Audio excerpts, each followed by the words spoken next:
All right, Terri Levine, Guru of Coaching, back with tip number 18 of 25 of the 25 biggest reasons that coaches fail when they're coaching their clients. I don't want these to happen to you, so I hope you're not just listening, you're doing something with these. It's up to you to do the doing. All right, here's the deal. The coach enrolls a client in whatever it might be, coaching by the hour, 3 times a month. I don't know how you enroll your clients. There's so many models. The general model in the industry is we meet 3 times a week, and I don't do that with my clients. This is a general model. By the way, the general model doesn't work. It's broken. It's failing. It has been since I've been in the business. I've been here 11 years. It's never been right. If you're doing that model, go hire a coach who does a completely different model. In fact, I'll make this general statement about the industry. Don't do what everybody else is doing. The opposite. If you do what everybody else is doing, you're going to get what everybody else is getting, and that's nothing. There's really only a handful of coaches that I know who are in sort of the earning category that I'm in. And please believe me, I'm not saying that so you go, wow, that's great, Terri makes a lot of money, pat yourself in the back. It's not about that. It's not about that at all. If you don't know this about me, the reason I like to make a lot of money is because I am very, very fond of a foundation. It's a foundation for children with RSD, reflexive sympathetic dystrophy. And it's a very big deal in my life. I have RSD. I do manage it and control it. So let me just go there for a minute so you understand this. Reflexive sympathetic dystrophy, the best way I can describe it. Imagine that somebody took all the blood out of your veins and they filled you back up with lighter fluid. And then from the outside of your body, they lit you on fire. Just imagine children that suffer from that. As an adult suffering from that, there were days where I literally screamed, and I do mean screamed, for over 3 hours. And thank God, and I really am just so grateful. A healer came into my life through being a part of a program with Mark Victor Hansen. So I'm very grateful to Mark Victor Hansen for this. But in any case, that's what happened in my life experience. So it woke me up. I was always creating money, not for myself, but for charities. But now I have a real charity that I'm passionate about. There's not enough research on this. There's more kids being diagnosed with it.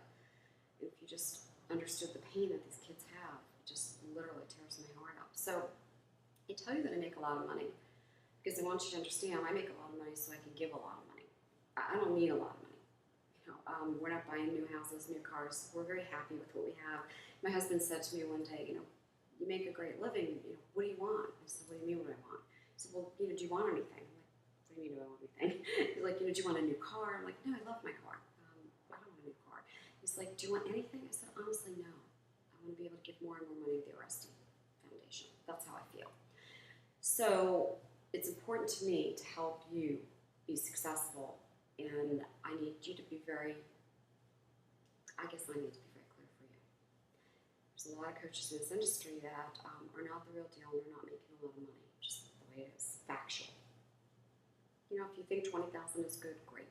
Go run with those coaches. If you think 30 is good, great. 50, good. You'll find most of the profession is there or less. If you are really serious and you want to be one of the people that make 7 figures, and by the way, I don't even think about 6 figures anymore because that's just not enough money to give to charity. That's not going to make a real difference in these kids' lives. There's not going to be enough research done to help these kids sooner. And so for me, it's got to be 7 figures. And by the way, if you're going, oh, I don't want to make that much money, and please make that much money because the world needs it. Just think about all over the world, the people that are starving, the people that don't have any water. The world needs the money, so please create the money. And just create it by doing high value for people, just giving people the highest value so that people are happy to pay you that money and then you're happy to give the money. So in any case, I don't want to go off on that.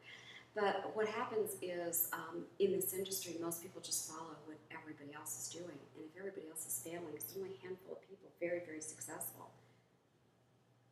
Then what are you going to be doing if you follow all those leaders? You're going to be right where they are. So please instead run with the people who make a lot of money. That's why I say invest in the best coach you can. I don't care what you have to do, beg, borrow, steal, have your friends help you. It's a business investment. Just like if you had a store, you'd have to make some investments in product and inventory. You better invest in yourself as a coach. You better invest in you. And here's the mistake. They do what everybody else is doing, and they don't have a clear path in their coaching. There's no point that you know when coaching ends. So with my very first coach, just loved her, phenomenal. Oh, by the way, I didn't share her name. Her name is Sharon Teitelbaum. And truly, Sharon, I'm so grateful because Sharon Teitelbaum is the reason that I'm in the profession. I don't think I would have had the guts to quit my job. As much as I had a desire and a passion to be a coach, she broke through the fear for me. She's huge in my life. So she's an awesome, amazing lady. But there was no end. Like, I wasn't sure when the coaching ended. And I really respected Sharon because at one point she said, you know, you need a different kind of coach at this point. Then I hired lots of coaches along the way for maybe 2 or 3 years. There was I didn't know, like, when are we ending? Are we ever ending? There's this ongoing the rest of my life? I wasn't sure. And then by, I don't know what it was, year 3 or year 4, I finally ran across a coach who said, here's my program. And we do this and this and this, and it's 1 year, and it's this and this, and, you know, $36,000. And I know it has a beginning and I know it has an end. And then I wanted to continue with the coach at the end of year 1 because we did so much together. So what would year 2 look like? And then I knew just what that would look like. And every year after that, and I've been around for like 11 years doing this, I invest in coaches. This year I have several, 1, 2, 3, 4. And I've invested in all of those coaches.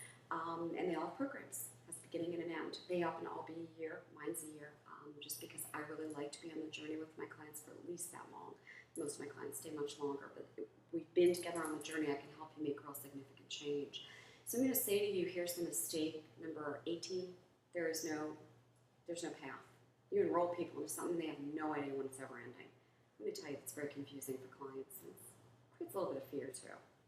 How much money am I going to spend every single month, and how long does it go on? So there needs to be a clear, this is the exact amount that you will spend this year. I don't care how you break it up. I don't even care if you break it up monthly. It's a contract for a year. It's not like you leave, you stay there for a full year. That's the amount that you pay.